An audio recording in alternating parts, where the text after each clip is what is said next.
আসছে? মা এখন বিট।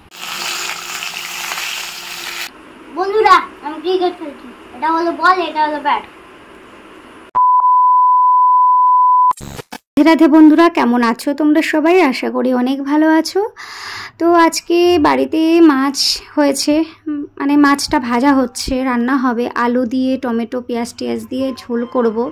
সত্যি কথা বলতে কি, বাড়িতে যেদিন মাছ মাংস হয় সেদিন আমার একদম অবস্থা খারাপ হয়ে যায়, কারণ আমি ভেজিটেরিয়ান। আমি মাছ মাংস খাই না, পেঁয়াজ রসুন খাই না, কিচ্ছু খাই না। তো যাই হোক, বাচ্চাদের জন্য আর বাড়ির আর সদস্যগুলোর জন্য আমাকে করতেই হয়। তো ফাইনালি আমি রান্না টান্না করে আমার রান্নাঘর একদম সাফ সুফ করে আমরা চলে গেলাম ভুট্টা ছাড়াতে। তো 3-4টে ভুট্টা এনেছিল, বলেছিলাম যে একটু ভুট্টা আনার কথা, কারণ অনেক দিন ধরে খেতে ইচ্ছা করছিল। তো এই ভুট্টাগুলো ছাড়াতে ছাড়াতে আমার ছোটু বললো যে ভুট্টারও চুল হয়, আর মানুষের তো চুল হয়, কিন্তু আজকে দেখলাম প্রথমবার যে ভুট্টারও চুল হয়। অ্যাকচুয়ালি ও আগে কখনো ভুট্টা দেখেনি, হ্যাঁ, এরকমভাবে ছাড়াতে, তো এই জন্যেই। তো যাই হোক, আমরা চলে গেলাম ভুট্টা পোড়াতে, মানে গ্যাসেই পোড়াবো, উনুন তো নেই, সেই জন্য গ্যাসেই আমাকে পোড়াতে হলো। পটপট করে ফুটছিল, ভীষণ ভয় লাগছিল। তো ভুট্টা তো ফোটেই, হ্যাঁ, আর গ্যাসে ফুটছিল, মনে হচ্ছিলো কি দাম দুম করে আওয়াজ হচ্ছে, আর মনে হচ্ছিলো মুখে চোখে চলে আসবে। তো ফাইনালি আমার মুখে চোখে এলো না।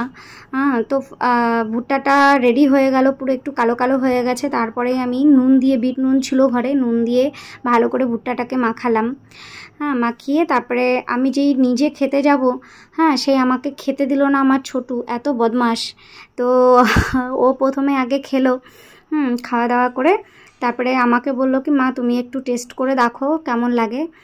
তো লাস্টে আমি একটু টেস্ট করে দেখলাম, তো ভালোই লাগলো ভুট্টাটা খেতে। আর ভুট্টা খেতে খেতে এখানে শুরু হয়ে গেছে ওর ক্রিকেট বল, মানে ভুট্টার বীজ যেটা আছে, হ্যাঁ, ওটা বার করে নিয়ে ও নিজে ওটাকে বল বানিয়েছে, আর ভুট্টার যে ডান্ডিটা ওটা হচ্ছে ওর ব্যাট। তো যাই হোক, এইভাবেই আমাদের সারা বৃহস্পতিবারের দিনটা গেল। তো তোমাদের কেমন লাগলো এই ভিডিওটা নিশ্চয়ই কমেন্ট করে জানাবে, হ্যাঁ, আর ভালো লাগলে প্লিজ চ্যানেলটিকে সাবস্ক্রাইব করো। আর দিনের শেষে আমার ডান্স প্র্যাকটিস, মানে আমি কত্থক ডান্স ভীষণ পছন্দ করি। তো সবে মানে আমি শিখছি কত্থক ডান্সটা, তো আমার খুবই ভালো লাগে। তো অনলাইন ক্লাসে আমি কত্থক ডান্সটা শিখি। তো তোমাদের কাদের কত্থক ডান্স ভালো লাগে কমেন্ট করবে। আর সবাই ভালো থাকবে, নিজের খেয়াল রাখবে। রাধে রাধে।